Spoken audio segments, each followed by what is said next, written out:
I'm Teisha Bader with the JBS News Update for Tuesday, May the 26th, 2015. Two Jewish teenagers were stabbed while on their way to an all-night study session for the holiday of Shavuot Saturday night at the Western Wall in Jerusalem. The 17-year-olds were reportedly attacked near the Damascus Gate in the Old City. Police later arrested a 19-year-old Arab resident of the Old City suspected of being the perpetrator. The teens were in moderate condition and evacuated to the hospital. The Palestinian Authority reportedly rejected remarks made last week by Israeli Prime Minister Benjamin Netanyahu regarding a resumption of peace talks. According to Haaretz, Netanyahu, in his meeting last Wednesday with European Union Foreign Policy Chief Federica Mogherini, said he'd be willing to start up peace talks in order to address and clarify the issue of future borders. That some of the West Bank would stay in Israel's control while others would be in Palestinian control. Reuters reports that when asked about Netanyahu's comments, spokesman for PA President Mahmoud Abbas said that before any peace talks resumed, there needed to be a complete halt in construction in the West Bank and that all core issues also needed to be addressed. Nabil Abu Radene was cited in comments published by Palestinian news agency Wafa, saying that, quote, nothing relating to final status issues can be segmented or postponed, saying that the basis for any negotiations with Israel must include recognition of the 1967 borders, a total halt in settlement building, Jerusalem as the capital of a Palestinian state, and the release of another round of prisoners jailed before the Oslo Accords. Allgemeiner reports that University of California President and former U.S. Secretary of Homeland Security Janet Napolitano said she supported a UC-wide resolution condemning anti-Semitism according to the State Department definition, which in addition to hatred towards Jews also includes demonizing and delegitimizing the State of Israel. Napolitano was asked on Boston Public Radio's Here and Now program last week whether such a resolution should be adopted, and she answered that in her personal view, it should. Napolitano said the possible adoption of the definition will be discussed at a Regents meeting this coming July. Hundreds of UC alumni, together with a coalition of 23 organizations, had written a letter to Napolitano earlier last week urging several measures to be adopted in order to combat anti-Semitism on campus. Co-founder and director of one such group, Amcha, Tammy Rossman Benjamin, commended Napolitano's understanding of the importance to, quote, identify and address anti-Semitic behavior with the same vigor as all other forms of bigotry.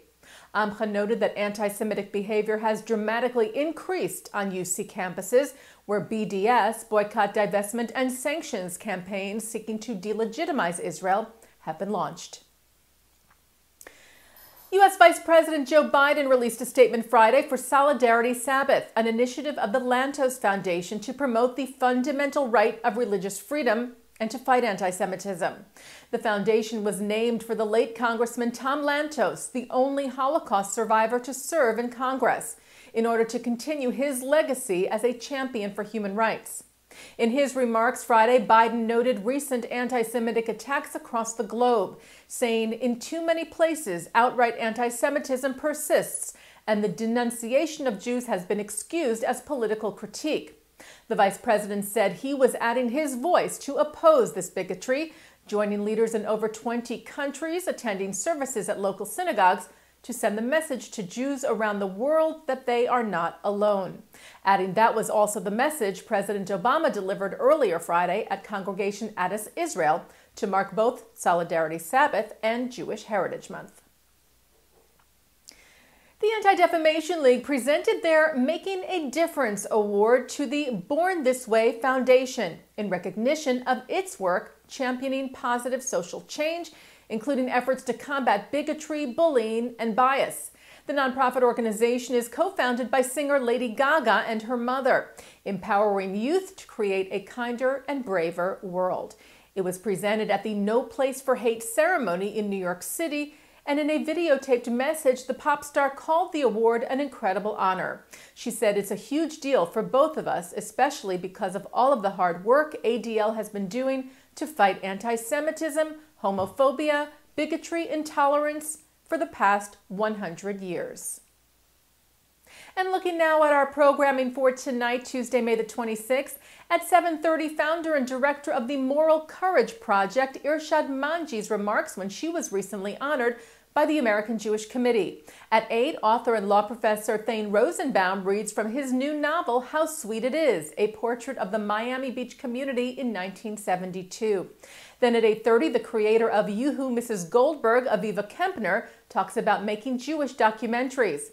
At 9 tonight, the executive producer of English language online radio station in Israel, Voice of Israel, Dan Diker, discusses the Israeli perceptions of Prime Minister Netanyahu and President Obama with Mark Golub on L'chaim.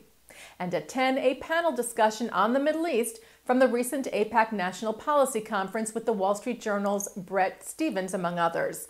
And coming up right after this newscast tonight, a new segment of In the News. And that's the JBS News Update for Tuesday, May the 26th, 2015. I'm Teisha Bader.